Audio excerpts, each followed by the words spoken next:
ब्रह्मा गुरुर्विष्णू गुरुदेवो महेश्वरा गुरुर् साक्षात् परब्रह्म तस्मै श्री गुरवे नमः तस्मै श्री गुरवे नमः तस्मै श्री गुरवे नमः। कृपावंत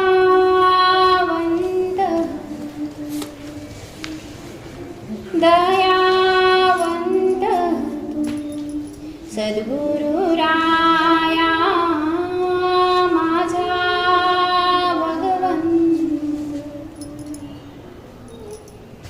तुझे स्मरण माझे जीवन सद्गुरु राया माझा भगवंत तुझे पूजन माझे जीवन सद्गुरु राया माझा भगवंत तुझे भजन माझे जीवन सद्गुरु राया माझा भगवंत तुझे कार्य माझे ध्येय सद्गुरु राया माझा भगवंत सद्गुरु राया माझा भगवंत संपूर्ण विश्वाला ज्ञान भक्ती अध्यात्म शिकवणारे सर्व साधू संत ऋषीमुनी या सर्वांना माझे अनंत कोटी माझ्या सद्गुरूंना हृदयापासून नतमस्तक ज्यांनी ज्यांनी या देशासाठी बलिदान दिले क्रांतीवीरांना माझं नतमस्तक आपले आराध्य दैव छत्रपती शिवाजी महाराज यांना सुद्धा मानाच्या मुद्रा आणि तुम्ही ती देवस्वरूप साधत बसलाय तुम्हाला सुद्धा माझं वंदन पाणी आहे पाणी आणलं तुम्ही थोडंसं आता मागच्या वेळेला राजदेवाने प्रवचन केलं होतं त्याच्या मागच्या वेळेला मी केलं होतं बरोबर आठवतं कोण कोण आलं होतं मागच्या रविवारी हात वरती करा त्यांनी बरोबर ना त्याच्या मागच्या रविवारी सांगते मागच्या नाही त्याच्या मागच्या रविवारी कोणता विषय घेतला होता आपण आज तुमचं रिव्हिजन आहे अर्चना देवी आली नाही ना आज राजदेवाने का काय होतं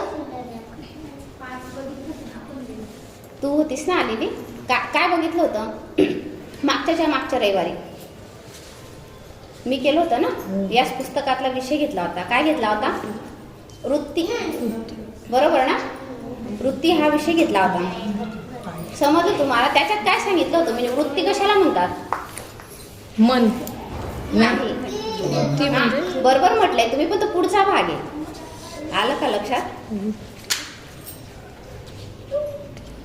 म्हणून सांगते आलं का लक्षात आज तुमची परीक्षा आहे आपण एखादा वाक्य तेव्हा म्हणतो ना अशी वृत्ती कशी आहे नाही ते तर म्हणतो वृत्ती त्याला म्हणतो ते वृत्ती हा विषयच झाला पण ऐका मला सांगता तुमचं स्फुरण जे कुठून उठतं आलं का लक्षात हे बघा आपलं जे आधी कुठला बी विषय आला तो कुठं उठतो तो आतमध्ये म्हणजे जे दिव्यत्व आहे आलं का लक्षात बाकीचे तुम्ही बाजूला फेकले जाणार जवळ या आलं का लक्षात कारण की जाणीव जेवढी व्यापते ना तेवढीच घेते बाकीच्यांना सोडून देते जे आजूबाजू येते आलं का लक्षात म्हणून कान देऊन ऐकायचं जाणीव मग पुढे येणार आहे हा विषय म्हणून सांगितलं आताच सांगून ठेवले आलं का लक्षात वृत्ती बघा पहिले काय सांगितलं होतं मीने आपल्या ठिकाणी कुठलाही पहिली दिव्यत्व जे आहे बघा स्वरूप स्फुरण कुठे स्फुरतं पहिले स्वरूपातून त्याला स्वरूप म्हणतात आपलं जे दिव्य स्वरूप आहे तिथून आपलं कुठली गोष्ट कुठून स्फुरते स्वरूपातून आपलं दिव्य स्वरूपातून कुठून स्फुरतं बरोबर ना मग नंतर मी काय सांगितलं ते आतून स्फुरतं बघा मी वाचत नाही आतून स्फुरतं आणि कुठून येतं मनातून कसं काय मनातून येत नाही मीने सांगितलं होतं आतून जेव्हा ते स्फुरतं बघा आपल्या ज्या स्वरूपातून स्फुरत ते ज्ञानेंद्रियातून बाहेर पडतो. बाहेर पडतं, वाहतं म्हणा. काय ज्ञानेंद्रियातून वाहतो. बघा, आतून म्हणजे अंतंद्रियातून स्फुरत, ज्ञानेंद्रियातून वाहतं आणि कर्मेंद्रियातून कर्म करतो. स्फुरत. बरोबर, एवढं तरी लक्षात ठेवलं. आलं का लक्षात?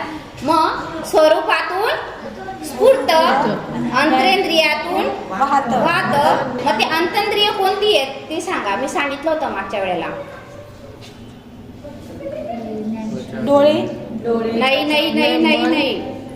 मन, मन, बुद्धी, चित्त आणि अहंकार. हे काय? मन, चित्त, हे बघ, विषय कठीण जाईल तुम्हाला, पण तुम्ही समजून घ्या. आलं का लक्षात? कारण की माणसाला गोंधळ इथं होतो, जीवन जगता येत नाही. कारण की जे पण आतून स्फुरत, बघा, आतून कुठून स्फुरत? आतून स्वरूपातून. कुठून स्फुरत? कुठून स्फुरत? हा, लक्षात ठेवा. मी 3दा का विचारलं की एकदम तुमचं फिडिंग होऊन जाईल ना. अंतर्मनाला काय करायचंय? फिडिंग. अंतर्मनाला काय करायचंय? कशाद्वारे करायचंय? बाह्य मनाद्वारे अंतर्मनाला फिडिंग करायचंय. आलं का लक्षात? मग ते आपण कुठून स्फुरत? स्वरूपात. कुठला पण विषय कुठून स्फुरतो? स्वरूपातून. हा, जसं एखादा तळ आहे, आपण समजा पाण्याचा तळ आहे. आलं का लक्षात? त्या पाण्याच्या तळा म्हणजे खडा टाकला, तो गोल गोल रिंगण तयार होतो ना. मग ते गोल गोल रिंगण काय करतं? ते किती व्यापतं? पूर्ण तळ व्यापतं ते. म्हणजे जोपर्यंत आलं का लक्षात पाणी. तसंच आपल्या अंतरंगात जो विचार उठला तो काय करतो? पूर्ण विश्वाला व्यापतो आणि पुन्हा टकरून कुठे येतो? आपल्याकडे. कोणाकडे येतो? हा, मग तो उठतो कुठून? स्वरूपातून उठतो आणि स्वरूपातूनच तो साकार व्हायला. मग तो कसा येतो? अंतंद्रियातून येतो, ज्ञानेंद्रियातून बाहेर पडतो आणि कामेंद्रियातून साकार होतो. लक्षात ठेवा. मग तो कसा वाहतो ज्ञानेंद्रियातून? म्हणजे बघा, मनात ह्या सगळ्या बघा, चित्त, मन, बुद्धी आणि अहंकार हे अंतंद्रिय आहेत. हे कसे आहेत? सूक्ष्म आहेत. कसे आहेत ते? हे दिसता का? आपण फक्त बुद्धी बुद्धी बुद्धी म्हणतो. बुद्धी दिसतं? मन, तुमचं मन आहे सांगितलं. मन कुठे? कोण सांगाल मन कुठे? सांगाल मन कुठे? नाही सांगू शकत. मन. चित्त कुठे? आलं का लक्षात? मग चित्त कशाला म्हणतात? चित्त म्हणजे हा, ध्यान. जाणीवेला काय म्हणतात? मन. हा, आलं का लक्षात? मग जाणीवेला काय म्हणतात? मन. आणि चित्त कशाला म्हणतात? जिथे चिंतन आणि चिंता जातात त्याला चित्त. हा, आणि त्याला चैतन्य पण म्हणू शकतात. कारण की सर्वांमध्ये काय नांदतंय? चैतन्य. सर्वांमध्ये काय नांदतंय? चैतन्य. हा, आणि मग बुद्धी. आलं का लक्षात? मग एवढं लक्ष. हे कोण येते? अंतंद्रिय. हे सूक्ष्म आहे, ते दिसत नाही. आणि मग ज्ञानेंद्रिय हे पण किती आहेत? 5. बरोबर ना. आणि कामेंद्रिय पण किती आहेत? 5. बरोबर. आलं लक्षात? मागच्या वेळेला हाच विषय होता ना. ज्यांनी ऐकलाय त्यांनी. आलं का लक्षात? मग लक्षात ठेवा. हे बघा, चिंतन. हे बघा, चिंता आणि चिंतन जिथे चालतं ना त्याला चित्त म्हणतात. आपण म्हणतो ना कधी कधी, आता का चित्त खवडलं का, आपण असं म्हणतो ना.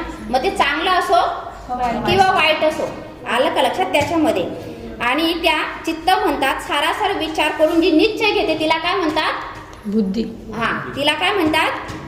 बुद्धी असे म्हणतात. आणि ही वृत्ती मग काय म्हणते नंतर? मी म्हणू लागते. आणि त्या मी म्हणू लागते तिथून कोण जन्म घेतो? अहंकार. बरोबर. आलं का लक्षात? जेव्हा मी म्हणते, मी म्हटलं की मग काय होतं? अहंकाराचा जन्म होतो. आणि मग गंमत बघा, मन, बुद्धी, अहंकार, अंतेंद्रिय म्हणजे जाणीवेचाच प्रकार आहे. पण हीच जाणीव बघा सर्व काही करत असतात. जाणीव जेव्हा आपल्या जीवनात प्रवाहित होते, बघा, जाणीव जेव्हा आपल्या जीवनात प्रवाहित होते ते पहिलं स्वरूप धारण करते. आलं का लक्षात? जाणीव जेव्हा प्रवाहित होते तेव्हा स्वरूप धारण करते. आणि ती अंतेंद्रियाच्या नंतर ती जाणीव जेव्हा ज्ञानेंद्रियातून, डोळ्यातून, कानातून वाहू लागते त्यावेळी त्या जाणीवेला ज्ञानेंद्रिये असे म्हणतात. आलं का लक्षात? आतून स्फुरते. समजलं? पहिले स्वरूप धारण करते.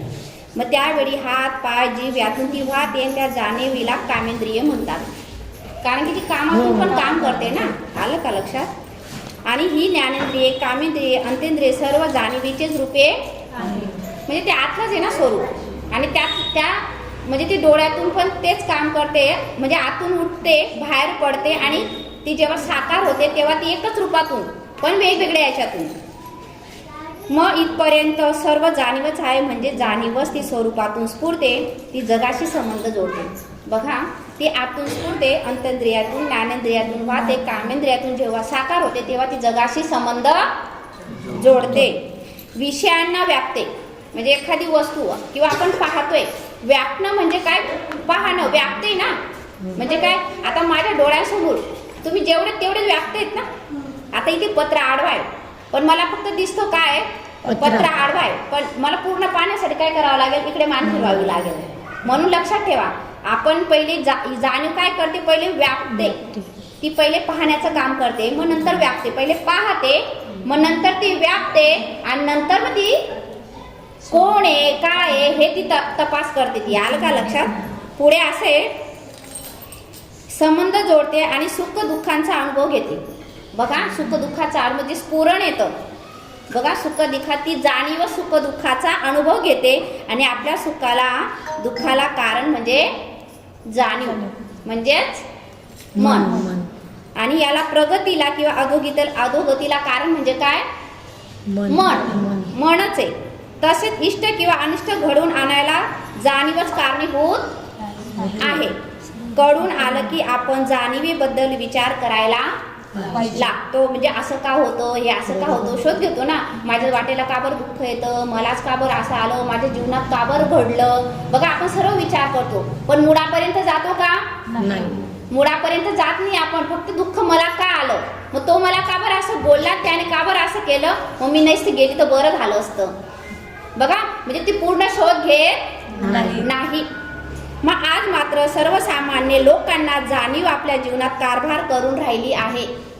बघा, आपल्या जीवनात मनच सर्व कारभार जाणीव करते आणि याची जाणीवच नाही. तुकाराम महाराज काय म्हणतात, चाले हे शरीर कोणाचे सत्ते, कोण बोले विते हरे विन, देखवी एकवी एक नारायण, तयाचे भजन चुकू नका, असं म्हणतात. चाले हे शरीर कोणाच्या सत्तेने चालतंय, भगवंताच्या. हा, चाले हे शरीर कोणाचे, कोण बोले विते हरिवन, हरीशिवाय बोलू शकतो का आपण, नाही. बरं, देखवी एकवी एक नारायण, म्हणजे तो पाहतो पण कोण आहे, आणि ऐकतो पण कोण आहे, नारायण. तयाचे भजन चुकवू नका, म्हणजे तयाचे म्हणजे त्याचं भजन चुकवू नका.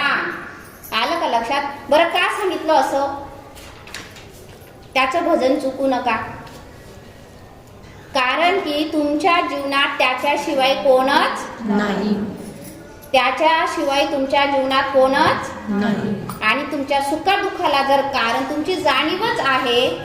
बघा, तुमच्या सुखादुःखाला सगळ्या गोष्टींना जाणीव जर कारणीभूत आहे, तर मग त्याचं भजन करायला पाहिजे की नाही. जर तुमच्या मुलांना आधार कोणाचा आहे, आई वडिलांचा, मग मुलांना आई वडिलांना सोडून चालेल का, नाही. जेव्हा लहान असतात तेव्हा. नंतर मग आपली बारी येते, बरोबर ना, बरोबर आहे ना. म्हणजे जी बघा, म्हणून एवढं लक्षात ठेवा. मग आपला जो करता करविता तोय, तर त्याला आपल्याला विसरून चालेल का, म्हणून त्यांनी सांगितलं की त्याचं भजवून चुकू नका. आता ही मुलं आहेत छोटे छोटे, जरी मोठे जरी झाले, हा रागात जरी गेला घर सोडून, तरी याला किती जगात काही कोणी राहायला देतं का आजकाल. आपली जवळचे तरी आपण विचार करू राहायला. मग आई बापाशिवाय पर्याय असतो का, नाही. मग हे एकमेकांवर आपण अवलंबून आहोत, तेवढं लक्षात ठेवा.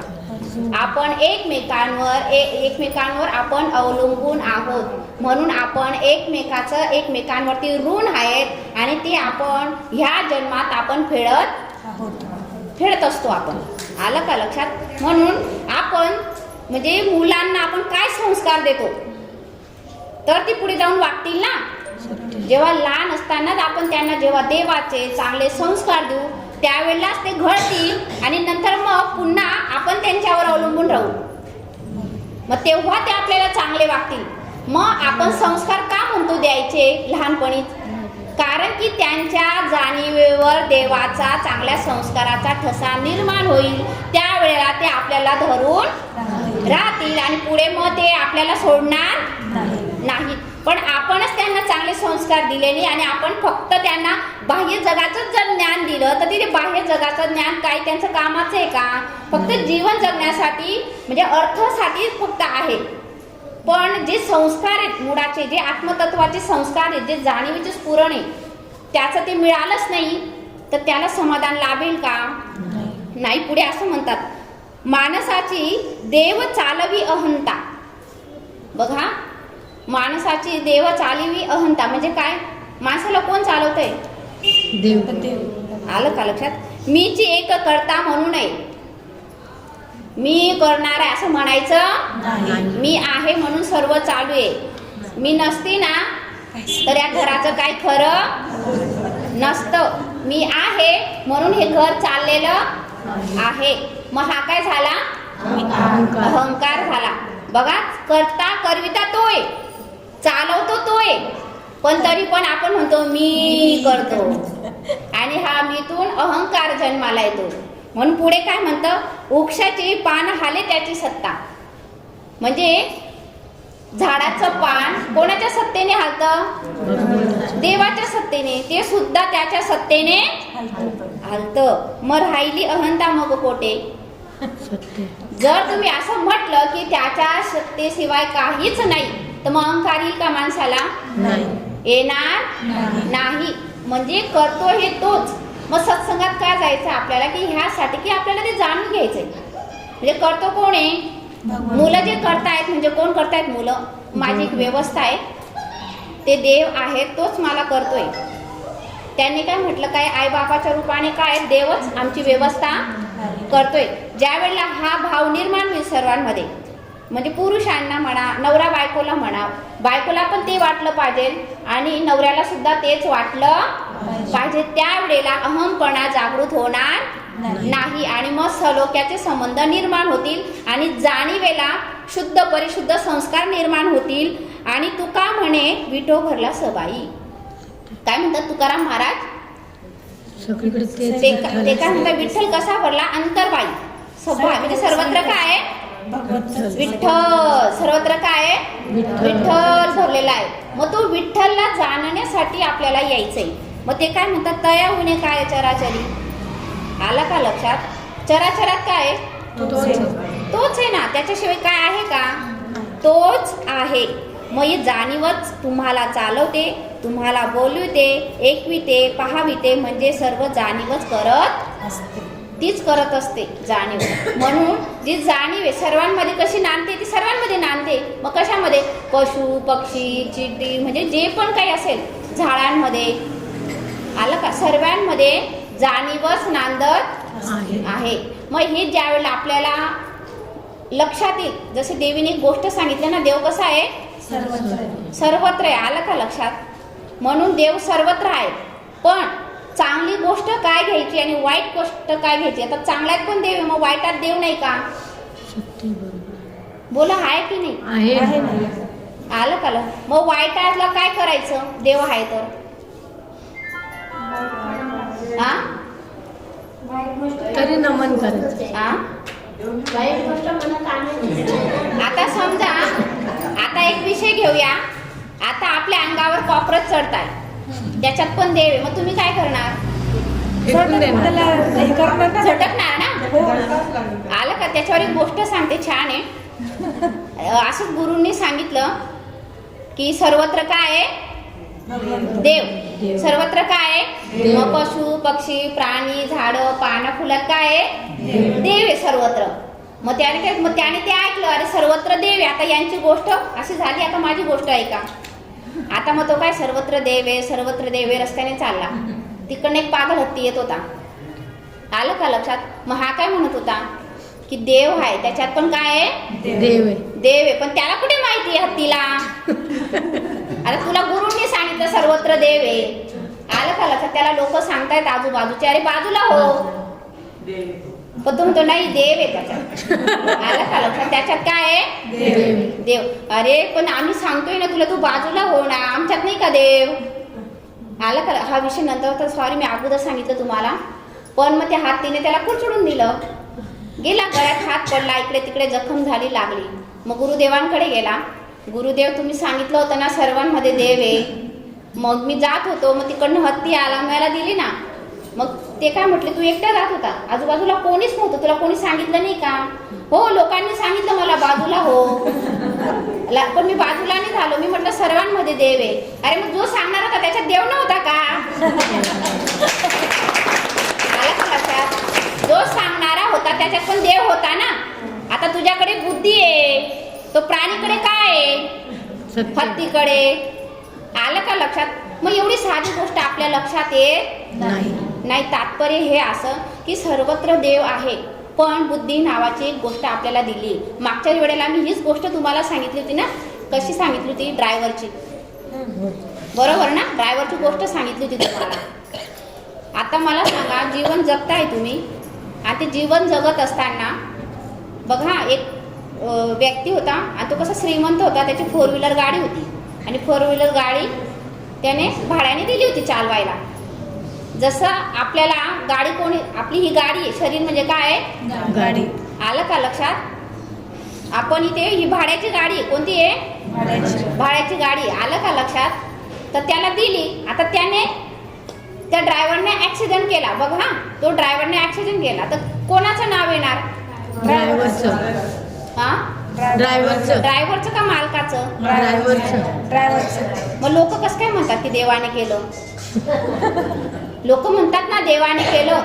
आता मला सांगा, ड्रायव्हरने गाडी ठोकली, ऍक्सिडेंट केला, तर नाव कोणाचं येईल?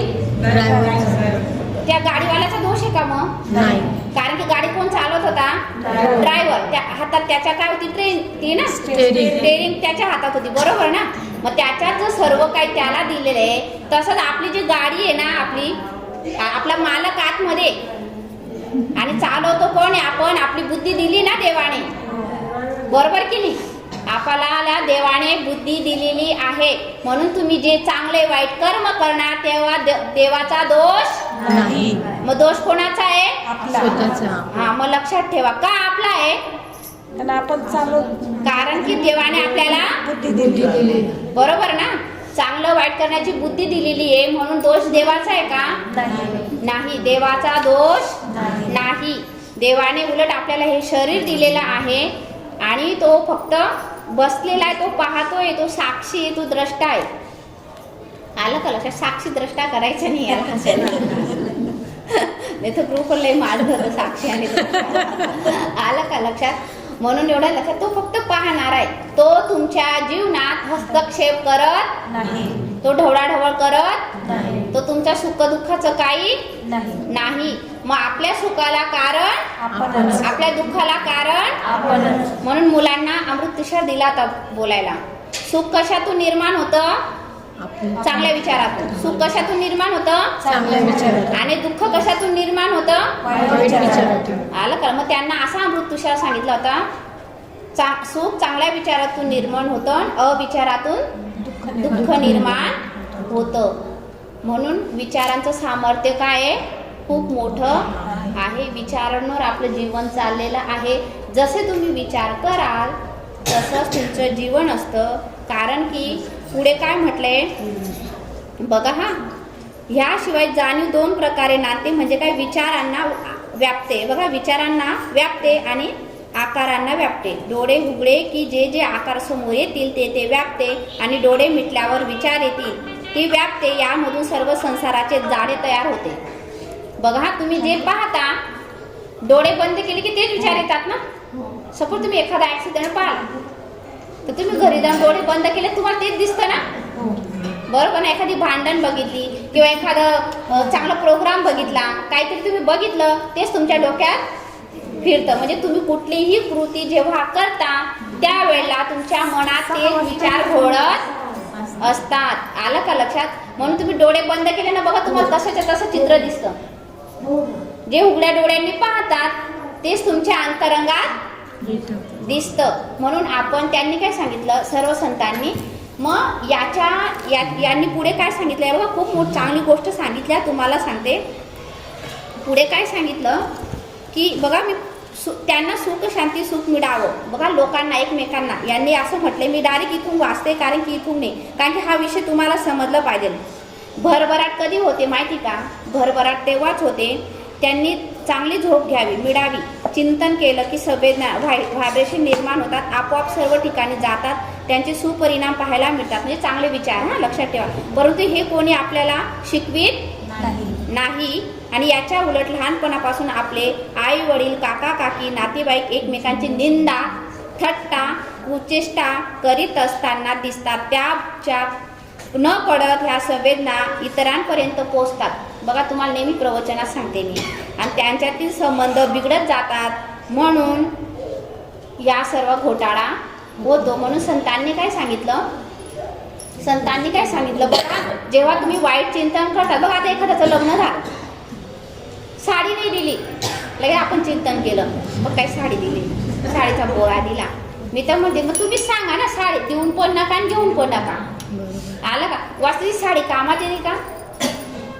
काहीच कामात नाही, ती चौकड फिरतच राहते ती. आलं का लक्षात? पासवर्ड होतच राहते. आपण बी दुसऱ्याला देतो, आपण ते तिसऱ्याला देतो, आपण पण नाव ठेवतो. बघा बोलणारा बी जो म्हणतोय ना खरं आहे ना, तो बी तेच करतो. सत्य आहे ना बोलणारा, तो पण तेच करत असतो, पण तो शहाणपण देत नाही. काय जे सेक्युलर राहतात, इकडे पण हा तिकडे पण हा. आलं का? याला सेक्युलर म्हणतात. काय म्हणतात? आलं का? इकडे पण हा तिकडे, त्याला कोणाशी दुश्मनी घ्यायची नसते. तो म्हणजे इकडे पण गोड राहा इकडे बी गोड राहा, कशाला आपण पण आपलं घर बोला ना आपण बोल. तसं संत करतात, संत रोखटोक बोलतात. आलं का लक्षात? त्यांना ते जो मुद्दा असेल, मग तो देशाचा असो, देवाचा असो, समाजाचा असो, कसला पण असो, ते मुद्दा कसा मांडतात? रोखठोक मानतात. ते कोणाच्या अध्यात्मध्यात नसतात. त्यांना जे चांगलं वाटतं ते सांगत असतात. ते कोणाच्या हिताचं कोणाच्या बाजूचं सांगत नाही. ते फक्त विश्व कल्याणासाठी सांगत असतात की देशाचं चांगलं व्हावं, भलं व्हावं, हिताचं व्हावं, त्यासाठी ते सांगतात. म्हणून ते कोणत्या एका बाजूने चालत नाही. आता आम्हाला कोणी विचार तुम्ही कुठल्या पक्षाचे? आम्ही कोणत्याच पक्षाचे नाही. जो पक्ष चांगलं काम करतो ते आपले, बरोबर ना? काय समजा जो पक्ष चांगला त्याला आपण आपलं म्हणायचं. म्हणून आपल्याला देवाने बुद्धी दिलेली चांगलं वाईट परखण्याची. जो देशासाठी करतो, चांगल्यासाठी करतो, त्याला आपण मत दिलं पाहिजे. पण आताच राजकारण कसं झालंय? चिघळत. आलं का लक्षात? चिघळलेलं आहे. म्हणजे कोणाला द्यावं कोणाला नाही. कोणी नातेवाईकांना म्हणून देत आहेत, कोणा गल्लीतला आहे एरियातला म्हणून देत आहेत, कोणी पैसे खाऊन देत आहे, कोणी दारू वाटून देत आहे. म्हणजे हे कुठे चाललंय राजकारण? कुठे देश घेऊन जाणार आहे तुम्ही? हे देशाचं वाटणं करतील. आलं का लक्षात? देशाचं वाट लावल्याशिवाय राहणार नाही. कारण की मला किती पैसा भेटेल आणि आपण जनता नको ते करते. बावळटासारखं आपण धावतो आणि त्या मताचे पैसे घेतो आणि समोरच्या तुम्ही डोळ्यासमोर आला तर तो तुमच्याकडनं वसूल करणार ना नंतर. आपलं मत विकू, आपलं मत विकायचं नाही. मला सांगा, तुम्हाला 2000 दिले किंवा 5000 दिले, आयुष्यभर पुरणार? आयुष्य फिरणार नाही. उलट तुम्ही पापाची भागीदारी, भलेच तुमचे नातेवाईक दोष लावणार नाही, भलेच तुम्हाला एरियातला जो असेल मंत्री दोष लावणार नाही, पण भगवंताच्या दरबारात तुमचं लिहिलं एवढं लक्षात ठेवायचं. तिथे तुम्हाला माफी नाही. मत देऊन कधी पण आपलं मत विकू नका. एक मत विकणं म्हणजे तुम्हाला देशाला विकणं आहे. हो द्या ना, तुमच्याकडे स्वतंत्र बुद्धी दिली, जा मत द्या. पण तुम्हाला जो व्यक्ती खरोखर चांगला देशासाठी काम करतो ना त्याला मत द्या. मत दिलंच, हा तुमचा हक्क आहे. पण आता हक्क उरलाय का? हक्क उरलेला नाही. आपण विकले जात आहोत. मग हे चालणार नाही. कुठेतरी शहाणपण घ्या, कुठेतरी एकमेकांनी सांगत बसा. पण आजकाल नको, दुश्मनी होईल ना. अरे अशी दुश्मनी संतांनी घेतली, अशी दुश्मनी क्रांतिवीरांनी घेतली, म्हणून ते फासावर चढले. त्यांनी देशासाठी लढले कारण की त्यांना दिसत होतं. आजच आम्ही वीर सावरकरच्या मुलांना सांगितलं. का सांगितलं? कारण की त्यांनी देशाची बाजू घेतली. ज्या ज्या वेळेला तुम्ही देशावर बोलणार ना, तुम्हाला जेलमध्ये टाकतील. आलं का? काय करतील? कारण की त्यांच्याकडे सत्ता आहे. अरे त्याची सत्तापेक्षा परमेश्वराची सत्ता आहे ना अखंड. सर्वांमध्ये नांदतोय, तोच कार्य करतोय, तो त्याची सत्ता आहे. परमेश्वराची कशी? सर्वांमध्ये सत्ता आहे आणि त्याच्या सत्तेने सर्व काही चाललेलं आहे. मग हे जेव्हा जेव्हा जेव्हा जेव्हा हे जे चाललेलं आहे, जेव्हा जेव्हा पुढे हे जे चालत जाईल त्या त्या वेळेला भगवंत अवतार घेत असतात. कारण की देश जर तुम्ही चांगला सांभाळलाच नाही, माहीत असूनही आपण भ्रष्टाचार करतोय, माहीत असूनही चुकीचं वागतंय, तर चुकीला माफी नाही. म्हणून देश कोणाच्या हातात आहे, देश कोण सांभाळतोय, कसा सांभाळतोय, हे सर्व माणसांवरच अवलंबून आहे. आणि लोकांवर पण फार महत्त्वाचं आहे. जनता फार महत्त्वाची, जनता आहे ना, जनता फार महत्त्वाची आहे. कारण की तुमच्यावर आहे की तुम्ही कोणाला वोट देताय, तुम्ही कोणाला निवडून देताय, हे फार महत्त्वाचं आहे. म्हणून एवढं लक्षात ठेवा, जेव्हा तुम्ही निवडून देता त्यावेळेला तुमचं एक मत भरपूर काही काम करून जातं. म्हणून आपण चांगले सगळ्या गोष्टींचं आपण ज्ञान ठेवलं पाहिजे. लोक काय म्हणतात नाही का, आपल्याला काय करायचंय जाऊ दे. बघा आपण काय म्हणतो, जाऊ दे आम्हाला काय करायचंय. आपण काय म्हणतो, जाऊ दे राजकारण आहे ना, आपण त्याच्यात पडायचं. पण मला सांगा, राजकारण आहे म्हणून हे चाललंय ना सगळं. कारण की तो म्हणजे एक राजा आहे आणि एक राजा सांभाळतोय, बरोबर ना.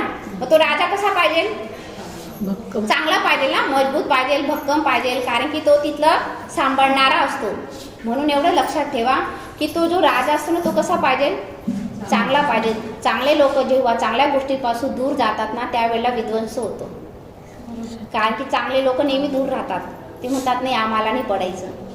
आणि मग ते कोणाच्या हातात जातं, वाईट लोकांच्या हातात जातं. आलं का लक्षात. गुंडागर्दी चाललेली, आलं का लक्षात. कोणीच बोलत नाही, कोणीच बोलत नाही. एका घरात, अरे मला सांगा, एका घरात 2-2, 3-3 तिकीटं. नवरा उभी तो बायको पण उभी, नवरा बायको उभी तो मुलगा पण उभा आहे. मग जनता काय करते, हे काम कोणाचं आहे, जनतेचं काम आहे. कोण जागृत करणार ह्या जनतेला. सांगायला पाहिजे, चांगले चांगले विचार पोचायला पाहिजे, चांगल्या चांगल्या गोष्टी हे करायला पाहिजे. पण जनता घाबरते, नको मी नाही बोलणार, कारण की त्याच्याकडे पैसा आहे ना. पैशाने तुम्हाला दाबणार, गप बस तोंड बंद कर. आता मी सपोज मी बोलते, प्रवचन करते, कोणाला माहीत पडलं ही व्यक्ती अशी सांगते मला 50,000 देतील, गप राहा बोला, तर मग याच्यात दोष कोण झालं, तुम्ही. कारण की मी ते पैसे घेतले आणि दाबली गेली. तर मी असं न करता मी माझ्या जनतेला जागृत करणं माझं प्रथम कर्तव्य आहे. म्हणून प्रत्येकाचं हे प्रथम कर्तव्य आहे, प्रत्येक नागरिकाचं प्रथम कर्तव्य आहे. प्रत्येकाने सुजाण नागरिक बनलं पाहिजे, शहाणपण आपल्याकडे असलंच पाहिजे. म्हणून एवढं लक्षात ठेवा. आजचा विषय तुम्हाला बोर झाला असेल, आलं का लक्षात. काहीतरी जाणीव होती ना,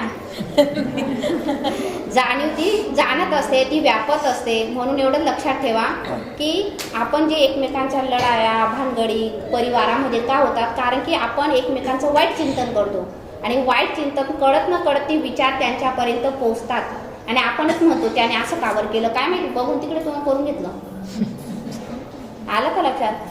पण आपण गेल्या महिन्यात त्याच्याबद्दल काय चिंतन केलं होतं, आलं का लक्षात. त्याच्या गेल्या महिन्यात आपण काय त्याच्याबद्दल वाईट बोललो होतो का, आपण हे आठवतो का, आपण ते आठवत नाही. पण मग याने तोंड काबर फिरून घेतलं हे मात्र आपल्या लक्षात राहतं.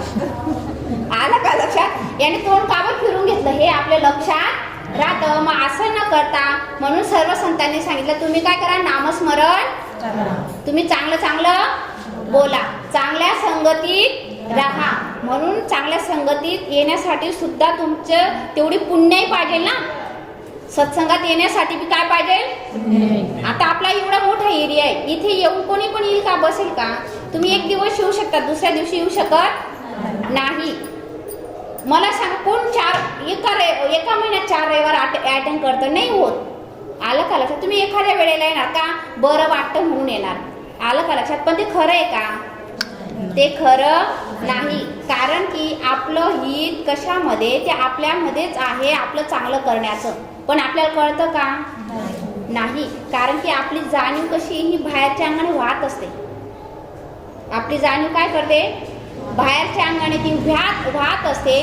ती बाहेरच्या अंगाने वाहते, ती बाहेरच्या अंगाने व्यापते आणि तीच गोष्ट ती अंतरंगात घेते. आणि आपलं अंतरंग म्हणतो, शंकर म्हणतो तथा तू, जसा तू तसा तू. आलं का लक्षात? म्हणून तुम्ही जे पाहाल ते डोळे बंद केले की व्याप्त तेच तुमच्या मनात येणार आणि ते तुम्ही अंतरंगात टाकतात. म्हणून एवढं लक्षात ठेवा, आपलं जे अंतरंग ते काय कचरा पेटी नाही, उचला आणि टाका. म्हणून काही पण आपल्या अंतरंगात टाकायचं नाही. मग हा जो कलह चाललेला आहे, म्हणून ते कधी चांगलं होणार बघा, ते तेव्हाच चांगलं होईल ज्या वेळेला तुम्ही सत्संगात येता, सत्संगातून तुम्ही चांगलं ज्ञान घेता आणि जेव्हा तुम्ही स्वतःला चांगलं फीडिंग करता त्यावेळेला ती जाणीव शुद्ध होत जाते आणि त्यावेळेला बाकीच्यांची पण जाणीव शुद्ध होते. कारण की धागा एकच गेलेला आहे. आलं का? धागा कसा गेला आहे? एकच गेलेला आहे ना. तो धागा एक गेला म्हणजे फुलं कशी आहेत? वेगवेगळी, बरोबर ना? वेगवेगळे तर तुम्ही सर्व आपण, पण आपली जाणीव कशी आहे? एकच आहे. आलं का लक्षात? आता आपण एवढे जण बसलेलो आहे. आता एवढे जण बसलेले, सपोज हरिपाठ संपला, जर तुम्हाला अनुभव घ्यायचा असेल तर कोणाविषयी पण फक्त वाईट बोला.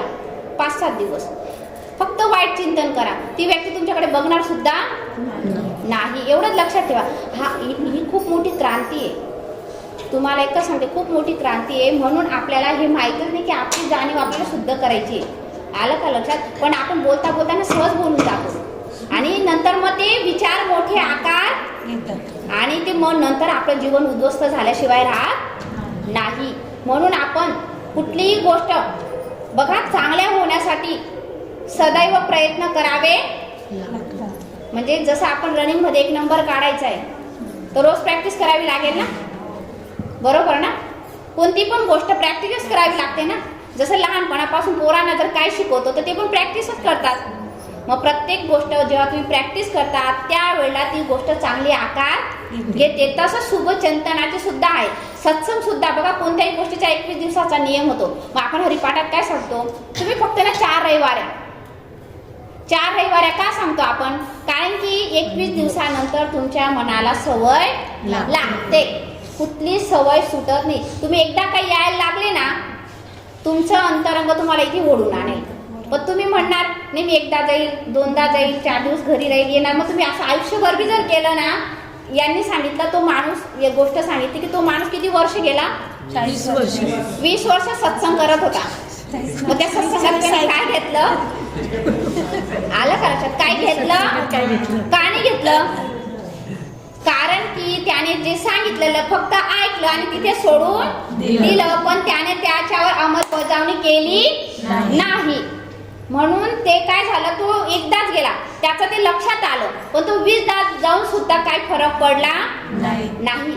मग याला अर्थ नाही. काही लोकांना अभिमान असतो कधी कधी. आता आम्ही जेव्हा सद्गुरूंच्या कार्यात जायचो ना, तुम्हाला सांगते की जे जुने लोक राहायचे ना, जे हरिपाठ करून हे मी जुना आहे, हा सुद्धा काय आहे? हा सुद्धा अहंकार. मी काय आहे? जुना आहे. मग तो नवीन आलेला त्याला कमी लेखायचं का? त्याला कमी लेखायचं नाही, कारण की त्याची काय पुण्य असेल आपल्याला काय माहिती. मग असं जुनं आणि नवीन हे करायचं नाही. म्हणून तो जुना जरी, पण तुम्ही किती घेतलं? जर तू घेतलं असतं तर मी जुना आहे असं म्हटलंच नसतं, तू कुठेतरी पुढे गेला असता. आलं का लक्षात? मग हे काही गोष्टी आपण सत्संगात येऊन सुद्धा काही गोष्टी सूक्ष्म अहंकार जागृत होतात आणि ते वर डोकावतात. म्हणजे वर ते डोकं नेहमी काढत असतात. आलं का लक्षात? म्हणून बघा, आणि सत्संगात कसं आहे, तुम्हाला सगळं ज्ञान दिलं जातं सत्संगात. मग धर्माचं ज्ञान दिलं जातं, देवाचं ज्ञान दिलं जातं, देशाचं ज्ञान दिलं जातं, अंतर्मन, बाह्यमन, मन काय, विचार काय नाही दिलं जातं. खजाना आहे, खजाना. आलं का लक्षात? आता यांच्या सासूबाईला आत्मज्ञान झालं. ते काय म्हटले, गेली मी 6 वर्ष होती आणि 6 वर्ष मला असं वाटतंय मी वाया का घातले. आलं का लक्षात? 6 वर्ष मी वाया घातलेत. पण कधी पस्तावा येतो माणसाला? पस्तावा तेव्हाच येतो. आलं का लक्षात? पस्तावा कधी येतो? आलं का लक्षात? की माणसाला वेळ गेल्यावर पस्तावा येतो. मग वेळेत सावध होण्यासाठी पण तेवढं पाहिजे ना आपल्याकडे काहीतरी पुण्य. कारण की ती वेळ त्यांची आलेली नव्हती. आलं का? त्यांची वेळ आलेली नव्हती. म्हणून एवढं लक्षात ठेवा, वेळ आल्यावरच माणसाला मिळत असतं. पण वेळेत सावध जर झालो, कारण की आपल्याला काय दिली देवाने? बुद्धी दिली. वेळेत जर सावध झालं तर पस्तावण्याची वेळ आली असती का? नाही. मग त्यांनी जे सांगितलं, माई एवढ्या 6 वर्ष होत्या तरी मला कळलं नाही. आणि जेव्हा त्यांची शरणागती, बघा आत्मज्ञानासाठी ना शरणागती फार महत्वाची असते. शरणागती असेल तरच तुम्हाला भगवंताचं दर्शन होतं, अन्यथा दर्शन होत नाही. म्हणून शरणागत फार महत्वाची आहे. आणि ही शरणागती तेव्हाच होते जेव्हा तुम्ही त्या व्यक्तीला शरणागत जातात. सद्गुरूंना जेव्हा तुम्ही शरणागत जातात पूर्ण तन मन धनाने, आता मला काहीच नको देवा तुझ्याशिवाय, बस मला तूच पाहिजे. आलं का लक्षात? मग ही शरणागती ज्या वेळेला झाली त्यावेळेला भगवंताचं दर्शन होतं. मग ह्या गोष्टी सर्व करण्यासाठी पहिले काय पाहिजे? आपली जाणीव काय करायला पाहिजे? शुद्ध. जाणीव कशी केली पाहिजे? शुद्ध. आणि ती शुद्ध कधी होणार? सत्संगातून. सत्संगात जेव्हा येतो ज्या वेळेला आपलं शुभ चिंतन करायला लागतो. आलं का लक्षात? म्हणून शुभ चिंतन करून करून करून आपली जाणीव कशी होते? शुद्ध होते. पण तुम्ही काय करता? जाणीव शुद्ध झाली का पुन्हा घडू, जाणीव शुद्ध झाली का घडू, म्हणजे 8 दिवसांनी ती शुद्ध होते. इथे गेला पण घरी गेल्यावर पुन्हा ती घडूळ होते. कारण की तुम्ही इतरांशी, तुमचे घरचे परिवार भेटतं, आजूबाजूचे 8 दिवसात तुम्ही काय काय नाही करता? बापरे, सर्वच करता. बाजारात जातो, भाजीपाला घेतो, स्वयंपाक करतो, पाहुणे येतात, आपण कुठेतरी जातो. मग ह्याच्यात काय होतं? तुमची जाणीव काय होते? गढूळ होते. आणि पुन्हा तुम्ही गंगेला का जातो आपण? बरोबर ना? गंगेला का जातो आपण? की नाही मी काहीतरी हे होणार, एकदाच जाता, बरोबर ना? रोज जाऊ का? परत तुमचं वर्षातून ते काय येतं? नाही वर्षातून ऋषी पंचमीला आपण काय म्हणतो की नाही, ऋषी पंचमीची आंघोळ केली की आपण ना जे केलेलं पाप आहे ना ते धुतलं जाईल. मग पुन्हा आपण 1 वर्षाने पाप करू, पुन्हा पुढच्या वर्षी आपण हे करू. मग हे जे चाललंय बघा, हे जे चाललेलं आहे ना, आळी पाळी, हे जे चाललेलं आहे, हे जे चाललेलं आहे याच्यापासून काय व्हायचं? आपल्याला वरती यायचंय. आपली जाणीव कशी करायची? वैश्विक करायची. जाणीव कशी करायची? ती जाणीव ना तुमची छोटीशी झाली, संकुचित झाली. जाणीव ना ती मर्यादित झालेली, ती फक्त म्हणजे एकदम संकुचित झाली. तू आणि मी पर्यंतच राहिली जाणीव. तू आणि मी पर्यंत ही जाणीव राहिलेली. ही कशी झाली पाहिजे? वैश्विक झाली पाहिजे ही जाणीव. ही जाणीव जेव्हा वैश्विक होईल त्यावेळेला तुमची समदृष्टी होईल, समत्व भाव निर्माण होईल. म्हणजे सर्वत्र काय? नारायण. सर्वत्र काय? नारायण. मग एवढंच लक्षात ठेवायचं. म्हणून आपली जाणीव जेव्हा जेव्हा गढूळ होते, म्हणून आपल्याला सतत शुभ चिंतन करण्यासाठी तुम्ही घरी गेल्यावर सुद्धा काय केलं पाहिजे? नामस्मरण. शुभ चिंतन करण्यापेक्षा नाही करू शकत माऊली. म्हणणार आपण शुभचिंतन चांगलं बोलू शकतो का? त्यापेक्षा त्यांनी काय सांगितलं? शुभचिंतन. तुम्ही असं काय शुभचिंतन करणार आहे सांगा? चांगलं गोष्टी बोलायचं. नाही असं नका म्हणू. चांगल्यामध्ये पण वाईट आहे असं नका म्हणू. ऐका, शुभचिंतन असं होतच नसते. तुम्ही किती वेळा एक ती बाई चांगली आहे, ती बाई चांगली आहे, मग तिने चांगलं केलं असं किती वेळा म्हणणार आहे? किंवा माझी जाऊ चांगली आहे, माझी सासू चांगली, हे थोडी रटणार आहे तुम्ही. त्यापेक्षा संतांनी काय सांगितलं? नामस्मरण कर. नामस्मरण काय? दिव्य. तुम्ही प्रार्थना म्हणा. तुम्ही जर प्रार्थना म्हणाल ना, हे ईश्वरा सर्वांना चांगली बुद्धी दे. त्यांना बुद्धी मिळेल तेव्हा मिळेल, पण पहिले तुम्हाला बुद्धी मिळेल असं त्यांनी सांगितलं. मग तुम्ही नाम जप करा, नाही तर तुम्ही प्रार्थना करा. एवढं मिळण्याचं रिटर्न येतं. बघा, तुम्ही जे शुभचिंतन करता तिथून ते स्फुरतं ना, आपल्या स्वरूपातून जे स्फुरतं तिथेच ते प्रगट. म्हणून बघा त्यांनी काय सांगितलं? म्हणून ज्या वृत्ती आहेत, संकल्प विकल्प जे कुठून उठतात इथून, त्याला वृत्ती म्हणतात. संकल्प विकल्प जिथून उठतात. मग एवढं लक्षात ठेवा, ते आतूनच उठत असतात. मग ते संकल्प विकल्प म्हणून तुम्ही सतत काय म्हणा? प्रार्थना म्हणा. ईश्वरा सर्वांना चांगली बुद्धी दे, आरोग्य दे. आरोग्य बी भेटतं, ऐश्वर्य पण भेटतं, सगळंच काही सगळंच मिळतं. आलं का लक्षात? म्हणून एवढंच लक्षात ठेवा, तुम्हाला सर्व मिळण्याचं सामर्थ्य प्रार्थनेत आहे. प्रार्थना हा चिंतामणी आहे. चिंतामणी आहे. देवाचं नाव काय? दिव्य. देव नाव कुठून आलं? जे दिव्यत्व आहे तिथून देव हा शब्द आला. आलं का लक्षात? म्हणून देवाचं नाम घ्या. विठ्ठल. विठ्ठल म्हणजे काय? विश्वात ठासून भरून उरला तो विठ्ठल. राम म्हणजे आत्माराम. राम जेव्हा तुम्ही बोलतात, राम म्हणजे काय? आत्माराम. कृष्ण म्हणजे काय? आकर्षण. कृष्ण म्हणजे काय? आकर्षण. विष्णू म्हणजे काय? नारायण. नारायण म्हणजे काय? पर्यावरण म्हणजेच नारायण. मग लक्ष्मी. लक्ष कुठे ठेवा? आपल्या मी तत्वाकडे ठेवा. आलं का लक्षात? तेव्हा म्हणून एवढं लक्षात ठेवा, जेव्हा आपण चांगलं सांगितलं जातं ना, ते तुम्ही आतमध्ये घ्या. वाया घालू नका. हा जन्म अनमोल मिळालेला आहे आपल्याला. सत्संगात येत चला. स्टेटसला मेसेज ठेवत चला, बालसंस्कार केंद्रात मुलांना पाठवत चला. हरिपाठ बुडवायचा, एक हरिपाठ बुडणं म्हणजे कित्येक जन्म तरी तुम्ही मागे जाता. आलं का लक्षात? एक हरिपाठ बुडणं आलं का लक्षात? पण तुम्ही म्हणणार का माई सर्वच सांगते म्हणून ना, मग तुम्ही काय हे करत नाही. आलं का लक्षात? असं करायचं नाही. माझं काम आहे ज्ञान देणं. ऐका, माझं काम आहे, मी तुम्हाला देवाचं, धर्माचं, संस्काराचं सर्व ज्ञान देईन. त्याच्यामध्ये तुम्ही काय करा की तुम्ही हे नका करू की आपल्याला हे शिकवलं जातं म्हणून जायचं नाही, किंवा मी अशी राहत नाही म्हणून असं करायचं नाही. इथे सर्व गोष्टीचं तुम्हाला माझं कर्तव्य ते ज्ञान देणं, आणि तुमचं घेणं नाही घेणं हे तुमचं काम आहे. म्हणून तुम्ही काय करायचं, आमचं काम आहे, कारण की आम्ही त्याच्यावर सांगणारच आहे. आम्ही सर्व विषय सांगणार. आम्ही तुम्हाला सगळे विषयांचं ज्ञान जेव्हा देऊ तेव्हा आम्हाला तुम्हाला बुद्धिवंत बनवायचं आहे ना, ज्ञानवंत बनवायचं आहे ना, तुम्हाला गुणवंत बनवायचं आहे ना, तुम्हाला ऐश्वर्यवंत बनायचं आहे ना, तुम्ही ईश्वरीवंत बनलं पाहिजे ना. देव हा तिथपर्यंत तुम्हाला घेऊन जायचंय. मग देव हा इथपर्यंत जर तुम्हाला घेऊन जायचंय तर मग सर्व ज्ञान ग्रहण करण्याचं काम करावं लागेल की नाही? कारण की देवापर्यंत जर जायचंय, बघा हा देव एक पायरी उतरला, तो काय झाला? माणूस एक पायरी उतरला खाली, तो काय झाला? राक्षस, पशु. आला का? तो काय झाला? पशु. आला का लक्षात? तो अजून एक जर खाली उतरला तर मग, म्हणून पुन्हा हा जो क्रम आहे तो हा पुन्हा आपल्याला वरती चढायचा आहे. मग तो पशुचा काय व्हायचा आहे आपल्याला? माणूस. आणि माणसाचा काय व्हायचा आहे? देव. मग जेव्हा आपण माणसाचा देव होऊ त्यावेळेला पहिले माणूस तर होऊया. आपण माणूस कुठे होतोय? आपल्याला पडलेली समाजाची, आपल्याला पडलेली नाही. कारण की आपण घरी गेलो का, ए रे माझ्या मागल्या, आम्ही जर सांगितलं या नाही ना, मग मुलांचा क्लास आहे, मग आजीबायांना जर सांगितलं तर ते म्हणतात आमचे नातू घरी आहेत, आमच्या सुना ड्युटीला जातात. आलं का? म्हणजे तुम्ही तरुणपणी मुलांना सोडत होतात, म्हातारपणी नातूंना सांभाळतायत. मग तुम्ही देव कधी करणार मला याचं सांगा? तुम्ही देव कधी करणार सांगा मला?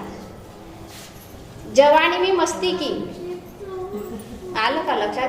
आणि बुढापे में काय झालं? बुडा मी कालच लिहिलं ना, ग्रस्त व्हाल. बुडा म्हणजे जवानीत मस्तीमध्ये गेली आणि बुढापात रोगांनी ग्रासून घेतलं, म्हणतो मला वेळ कुठे. आलं का लक्षात? हे बा, ऐकायला खूप बरं वाटतं पण त्याच्यावर चालणं फार कठीण आहे. एवढं लक्षात ठेवा की कामा वेळ, जोपर्यंत तुमचा श्वास आहे तोपर्यंत वेळ मिळणार. कोणाला वेळ आहे हो? कोणाला वेळ? देवाला तरी वेळ आहे का? देवाला पण वेळ नाही. तुम्हाला जर वेळ नाही ना तर देवाला पण तुमच्यासाठी वेळ नाही. तुम्हाला जर वेळ असेल तर देवाला वेळ नक्कीच आहे. पण एवढं लक्षात ठेवा की हरिपाठाला येताना आपण आपले आजूबाजू शेजारी 2 तरी घेऊन यायचे. चांगलं सांग, तुम्ही ज्या वेळेला तुम्ही हे कार्य कराल ना, मग तुमच्या जीवनातली क्रांती बघा तुम्ही. आलं का लक्षात? कारण की सोपी गोष्ट नाही 2 लोकांना आणणं. काय तुम्ही पण अनुभव घेतला असेल, सर्वच जण अनुभव घेतात ह्या गोष्टीचा. आलं का लक्षात? कारण की तुम्ही जेव्हा थकतात ना सांगून तेव्हा तुम्ही नाच सोडतात, कारण की येत नाही ना. आलं का लक्षात? जाऊ दे, ते येत नाही. आलं का लक्षात? पण असू दे, जे आले नाही आले प्रश्न दोन्ही, पण तुमच्याकडनं कार्य घडताना हे फार महत्वाचं आहे. कारण की तुम्ही जेव्हा तुमच्या शब्दातून बाहेर शब्द पडतात की या, ते फार महत्वाचे. कारण की ते झालं तुमचं कर्म, ते तुमचं कर्म झालं. समोरचा आला आणि त्याला हे नाहीये, ते काही गिनलं जाणार नाही. पण तुम्ही बोलवलं ना, त्याला म्हटलं रजिस्टर होईल, याने बोलवलं होतं.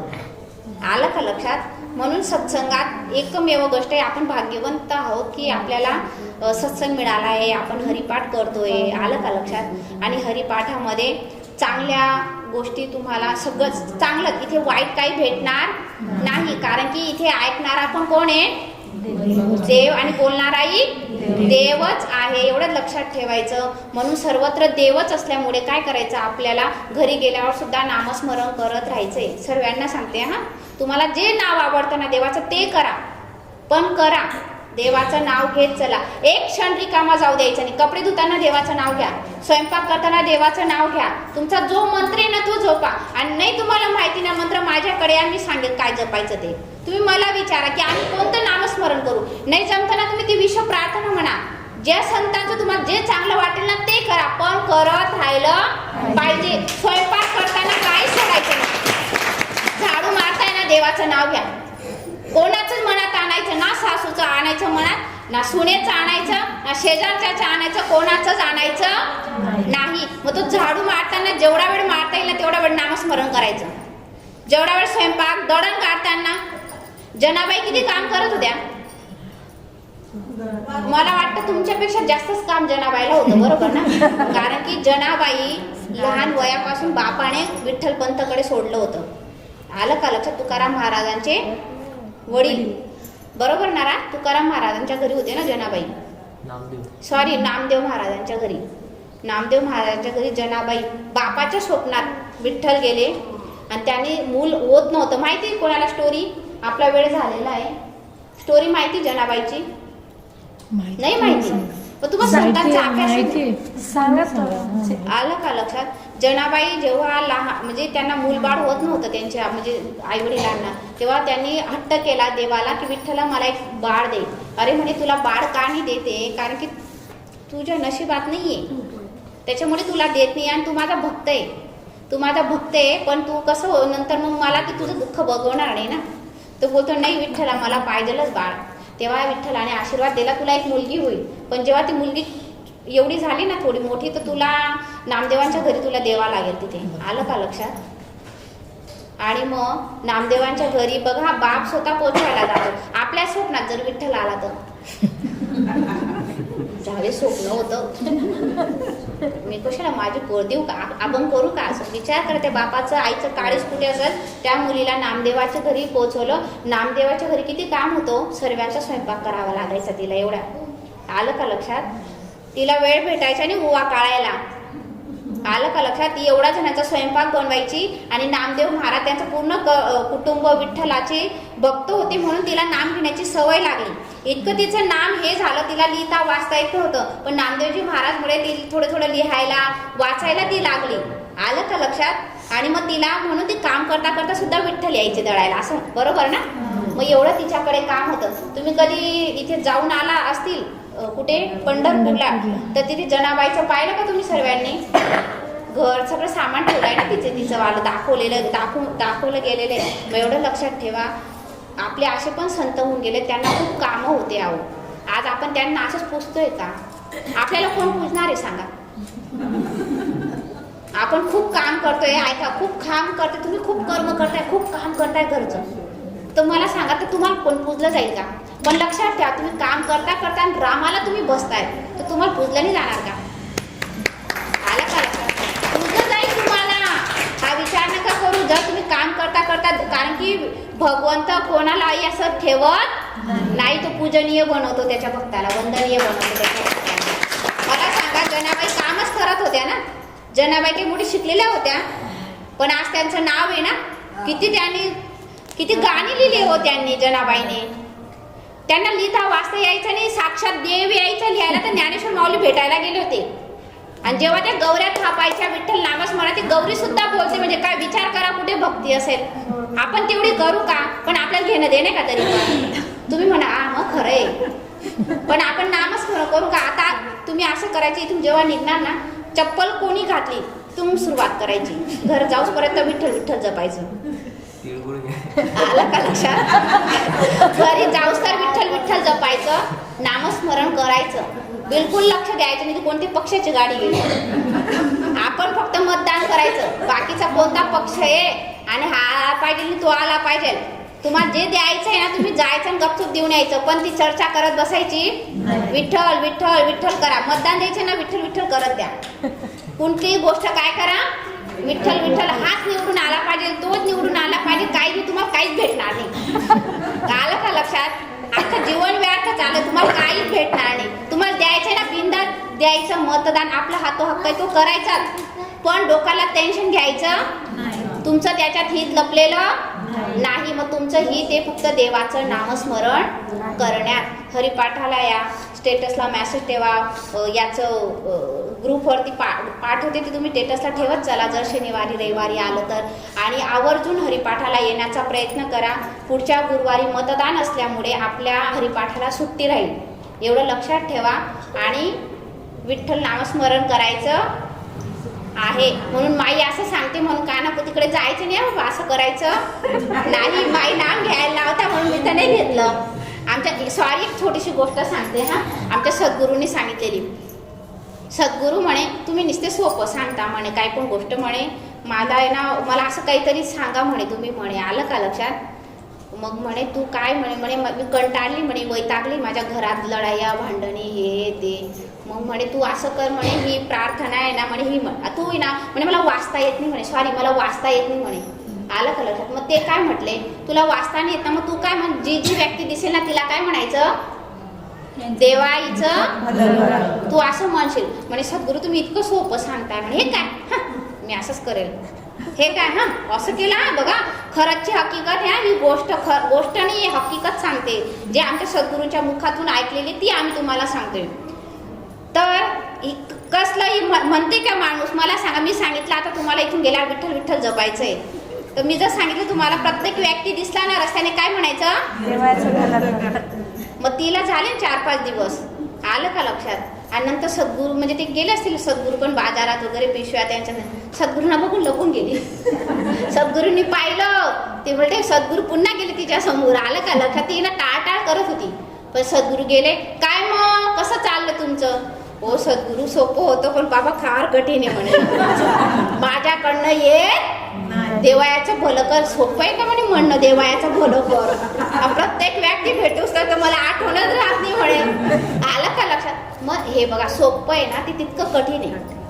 जे म्हणजे जे सरळ आपण म्हणतो ना सोपं तेवढं उलट तुम्हाला जर सांगितलं ना आपण वेगळं काहीतरी करायचं खूप मोठी पूजा मांडायची तुम्ही मांडणार. जे श्रमचं आहे ना ते मन करतं पण जे श्रमचं नाही ना ते मन करत नाही. मग जे सहज आहे जे सोपं आहे ते आवर्जून केलं पाहिजे कारण की त्याला मनाला सवय लागायला फार वेळ लागून जाते. म्हणून एवढं लक्षात ठेवा आपण सवयीचे गुलाम आहोत. काय सवयीचे गुलाम आहोत. जाणीव ना आपल्याला नांदवते आणि तुम्ही जशी जाणीव नांदवते ना तशी तुम्ही नाचताय. तर त्या जाणीवेला तुम्हाला नांदवते ना तुम्ही त्या जाणीवेला नांदवा.